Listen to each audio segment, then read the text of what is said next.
Saura, sostenibilitat i desenvolupament són termes incompatibles? Al Tal contrari. com està plantejat el tema, dic. Al contrari. Jo crec que avui en dia, a més, tots els organismes internacionals ho diuen.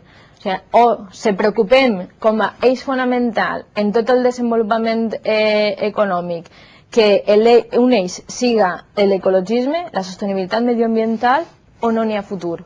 Perquè, per exemple, la qüestió del canvi climàtic, l'Institut Intergovernamental ho ha dit molt clar, que és que les prediccions són pitjors, han acabat ara l'estudi, són pitjors de les que s'esperaven. La situació està mal i n'hi ha que reaccionar. I reaccionar no és preocupar-se d'estalviar diners en el superàvit, sinó que és ajudar a les empreses perquè deixen de contaminar tant en el CO2. Per exemple, què està passant així a Castelló? Tenim moltes coses a fer i no se poden guardar els diners en la butxaca per a un futur desconegut o tornar els 400 euros.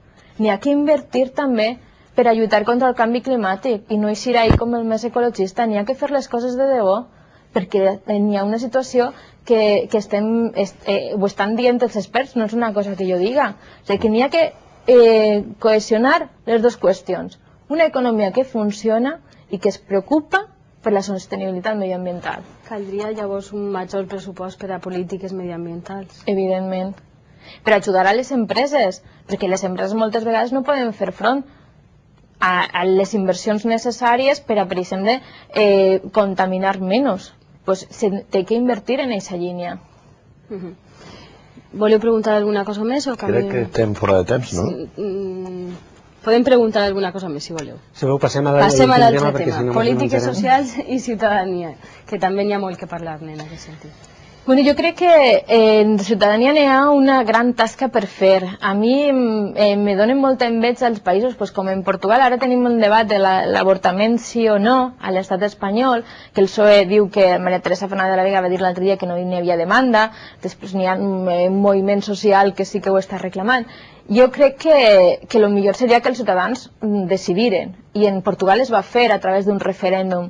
A mi m'agradaria, i per el que lluitem nosaltres com Bloc Iniciativa Verds, és per que n'hi hagi una participació ciutadana més activa i que determine moltes decisions que corresponen més a la globalitat de la gent que als polítics que estem allà, perquè no es tracta de triar els polítics per a cada 4 anys, sinó en el dia a dia tenim que estar escoltant. Nosaltres, clar, sí que som part de partits que estem en la terra tot el dia en la gent. Nosaltres no estem allà dalt i ja està, sinó que fem molts quilòmetres i estem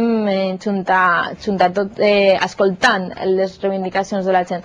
Però al final les decisions les prenen moltes vegades els representants al marge del que vol la gent. Jo crec que l'avort, per exemple, se podria fer un referèndum, com en el cas de Portugal, o com és en Itàlia, que cada 2 per 3 ho pregunten tot als ciutadans. Crec que fa falta una llei de participació ciutadana per a que reactive que siguin els ciutadans els que tinguin moltes decisions polítiques en les seves mans. Crec que és molt important i per això també és important els mitjans de comunicació que realment informen, perquè en els mitjans de comunicació no n'hi ha debats de polítics, no n'hi ha pràcticament debats de les coses de la gestió política del dia a dia, sinó que n'hi ha molts programes d'altres tipus que poden agradar més o menys, però que no t'informen per a tindre suficientment per a poder prendre després tu decisions lliurement, que és per a el que tenim que estar informats.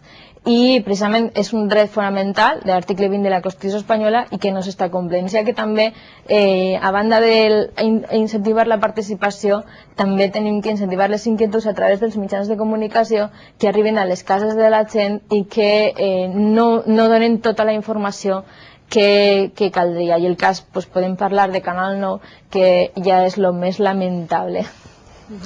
Has parlat de participació, has introduït el tema que t'ha plantejat Ana Blanco per la qüestió de la participació. Jo volia plantejar una qüestió, i és que cada vegada assistim darrere elecció a que els índexs es preocupen, els índexs de participació de la gent en les eleccions. N'hi ha un cert descrèdit, penso jo, de la classe política, i de fet ara, per exemple, estem assistint a aquesta campanya com Zapatero intenta donar-li vida, està en tensió i vol, perquè sembla que el vot d'esquerres és el que més fàcilment es desmobilitza. Com assistiu vosaltres a aquesta situació de descrèdit de la classe política, si que coincideixen que existeix i si es pot fer alguna cosa per a recuperar el crèdit que potser en altre temps ha tingut?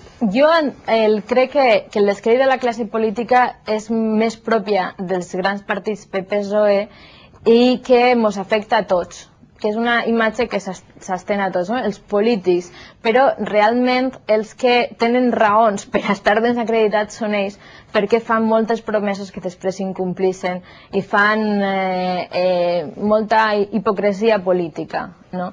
Però en qualsevol cas crec que la qüestió del bipartidisme és molt greu, sobretot per a la gent, perquè se fomenta molt, també des dels mitjans de comunicació, la idea de que a soles n'hi ha dues opcions i se'ls fa creure que van a triar entre Zapatero i Rajoy. Així a València no se tria entre Zapatero i Rajoy, se trien diputats. Se trien diputats que després van allà al Parlament i la majoria d'un Parlament votarà a un president o altre, que efectivament serà Zapatero i Rajoy, i segurament serà Zapatero perquè no n'hi ha cap enquesta que li doni la majoria a Rajoy. Cap enquesta, absolutament cap, ni la de l'ABC. És a dir, que n'hi haurà una majoria parlamentària de parlamentaris, de diputats, que tenim que triar. I jo el que li dic a la gent és que mire més enllà del missatge de mercadotècnia que intenta vendre-los un o altre i que fa senzill el que tu dius, que la gent s'allunye, perquè a més mai parlen dels seus problemes i que es doni compte de que també n'hi ha diputats que volen parlar dels seus problemes, com és el cas de Bloc Iniciativa Verds, perquè el Bloc, igual que aquí en Gandia, en Oliva, en tots els pobles de la Safor, parla a la gent dels problemes del dia a dia i aporta solucions, nosaltres fem el mateix com a Bloc Iniciativa Verds quan ens presentem a les eleccions generals. Quan entres allà allí, totes les iniciatives i les inquietuds de la gent normal, de la gent del dia a dia, els problemes que tenim així, des de la terra, i no des de la distància. Parlem dels problemes de la gent. Vull dir que si n'hi ha una altra opció, que és la nostra, que és més propera, que és més real i que no desmotiva, no fa aquesta llunyania que és la que fa que precisament és un bipartidisme que en Estats Units ha portat a que més del 50% de la ciutadania no vote, perquè escolta un o altre i diu, bueno, és que a mi me pot agradar més un o altre, però convèncer no me convenç ningú. Doncs així, com és un sistema parlamentari i no presidencialista, n'hi ha més opcions i els demanem que trien els diputats que es preocupen per la gent d'ací.